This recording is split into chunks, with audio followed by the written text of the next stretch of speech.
Again, as I said, my name is Barry and I'm an alcoholic.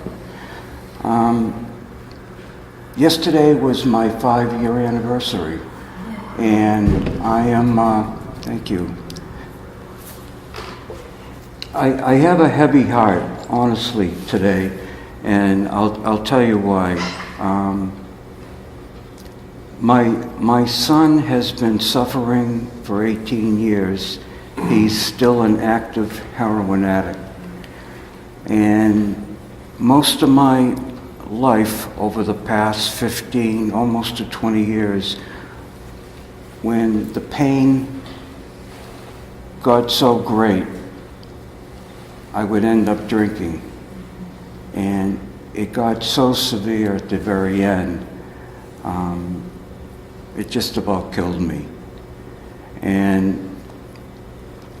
And I'll just share this with you.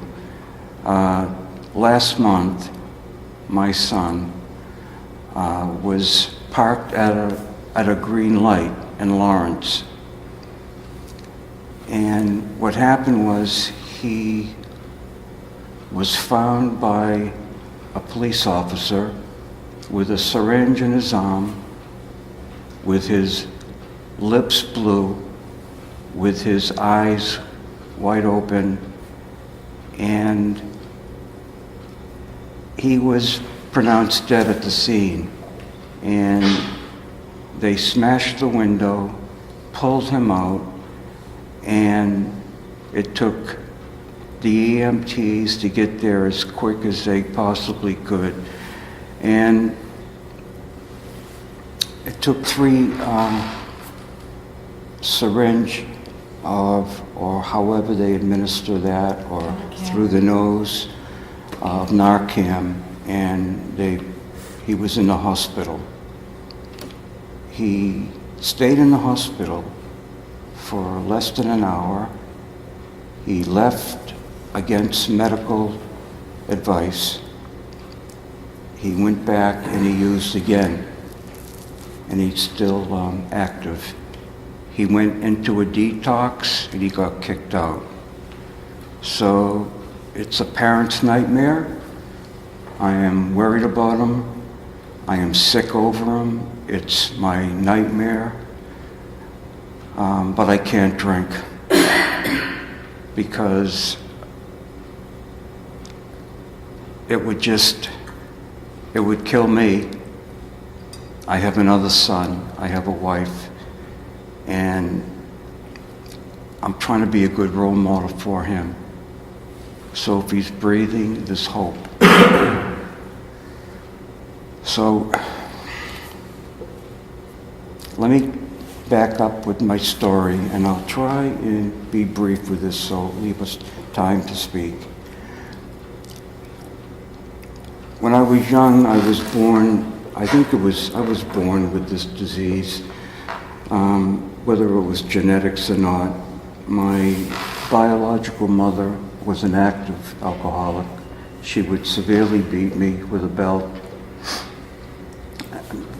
That didn't make me an alcoholic at all, but I always felt I wasn't a good person. I wasn't a good boy. Even in my adult life, I never felt quite good enough. No matter how many people would say, Barry, you've done this, or I was a school teacher and a school social worker for 33 years, and they would say, you did this well, and I didn't believe them. I thought they were just making me feel good, because I always felt I wasn't good enough, or I was a bad little boy.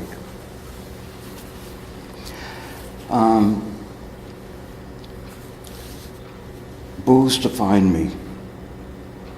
I love to drink. I escaped really the house when I was 17, and this was during the Vietnam War. And I joined the Marine Corps in 1966. And I did go to Vietnam. I got wounded a couple of times. I only tell you that is because they gave me a lot of medication. And I found very quickly if I mixed the medication with alcohol, it would make the pain go away a lot quicker. I didn't want to use cocaine or anything to extend the drinking. I just wanted to drink and then forget. And the alcohol at the very end just brought me to my knees. When I was younger, I always felt I had another life in my back pocket. I had high-risk behaviors, physical, sexual, smoked too much, drank too much drugs. Even when I was little, I thought if one a day vitamins would keep me well, what would 10 do a day? And I ended up taking 10. You know, it just,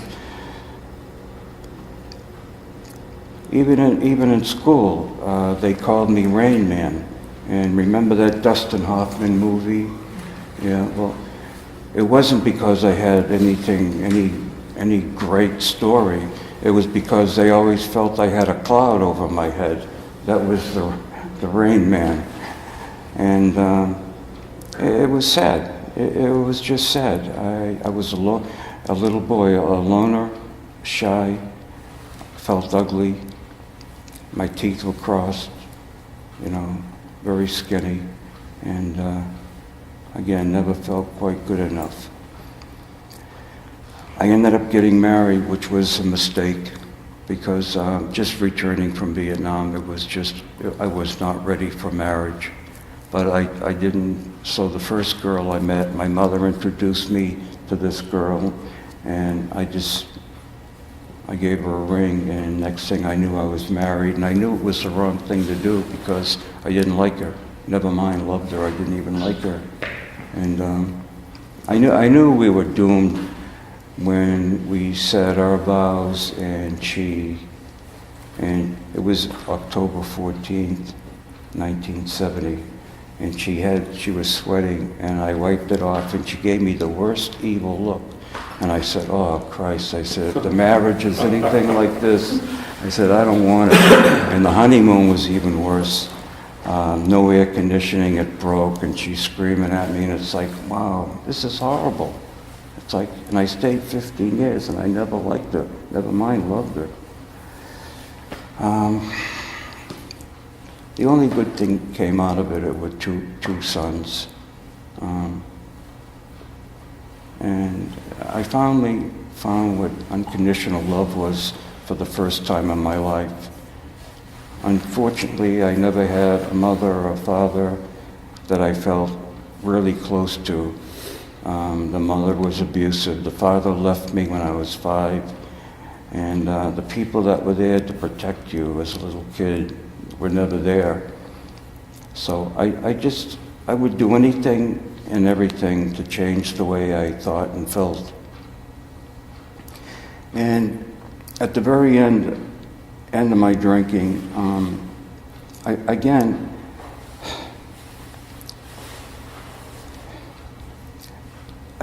from this wife here that I described, she threw me out of the house. I got arrested. The children were taken from me. And I'll never forget my older boy, the one I described, who was very sick with heroin now. The tears, and he didn't want to let me go, and I didn't want to let him go. But the police took me away, and I never did get back to the house.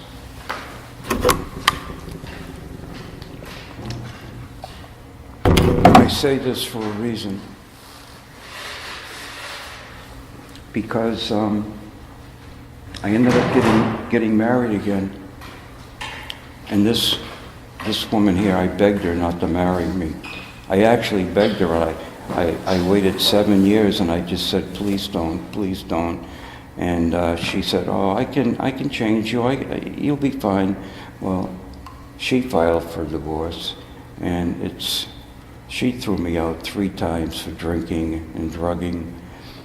And the last time was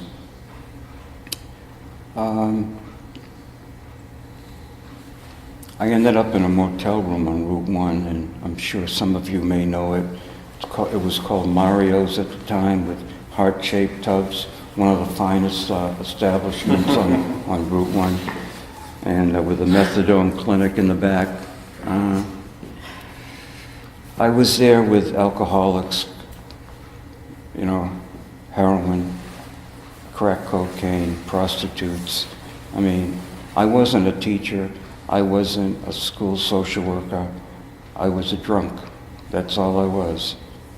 I was no different than anyone else there.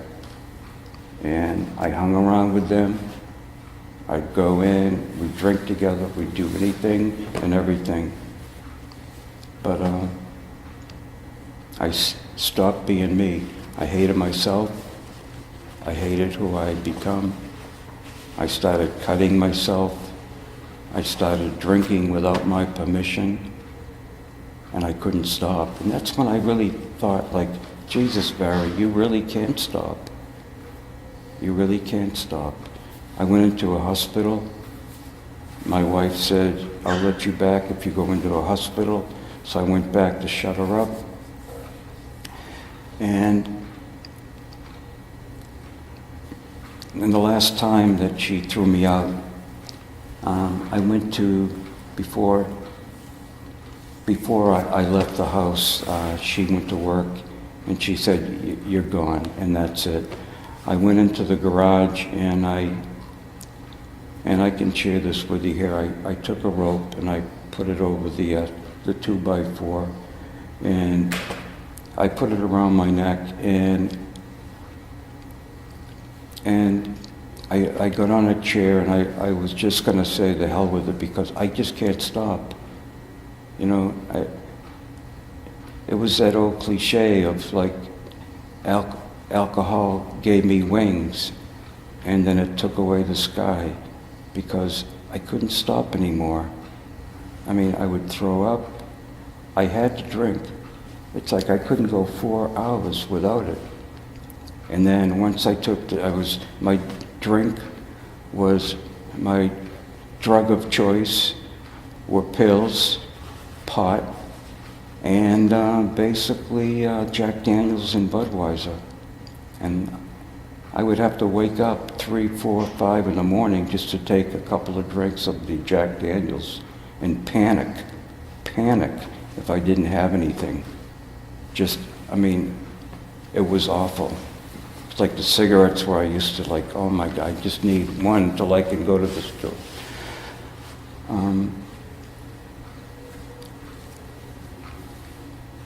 What happened was, when I put that rope around my neck, and I have a picture here, and I keep this picture here because when I left the house, my children were this age, right here. Yeah. They were this age. Now they're 37. You can just pass that around if you want. And it just shows you that. And when I had, and the boy with the blonde hair is the one who's on heroin now.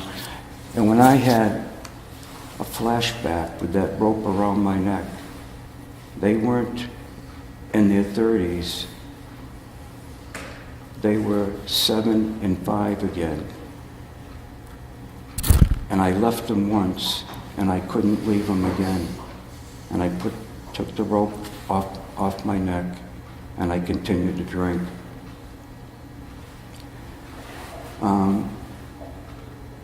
This is a vicious, insidious disease, and it wants you to suffer, and it wants you dead, and it crosses all boundaries. It's not poor or rich. I mean, it's everywhere and anywhere. And I guess the thing that got me, plus I had to go to a psychiatric hospital for a while, and I detoxed myself, and it was like 10 days of hell. because it didn't work as long as my psychiatrist gave me, I think it was Librium, is it? Mm-hmm. Yeah, he gave me that, and I was 10 days. But I guess in closing this story here, if I start drinking again, then I feel like there's really no hope for my son, because he'll say, "Dad, you couldn't do it." And I have to continue to do this, not only for me, but for my family. I've lost about all friends. The only friends I have are the people in this program here that I truly care about and truly love. And I can say I truly love the people, not only in this room here, but the people that are in the meetings with me. I always try and end with, because this story is how I feel. This program to me is a program of love, that God wants us to understand each other. He wants us to help another person. He wants us to put our arms around another person. God can't do that. He wants us to do it, and we're capable of doing it. So I guess if you're new, if you're not sure that you're here, go again. You may hear your story. You may hear something to bring you back, because there's hope here. If you just keep coming, this is what works for me. Keep coming. Come into a meeting early, leave late, meet people, get phone numbers, get a job like a coffee maker or secretary or something. Set up chairs and get in the middle of this program. And I know there aren't many people here, but the people here are important to me right now. And thanks for listening to me. My name's Barry, and I'm an alcoholic. Thanks, everyone. Thanks. Thank you.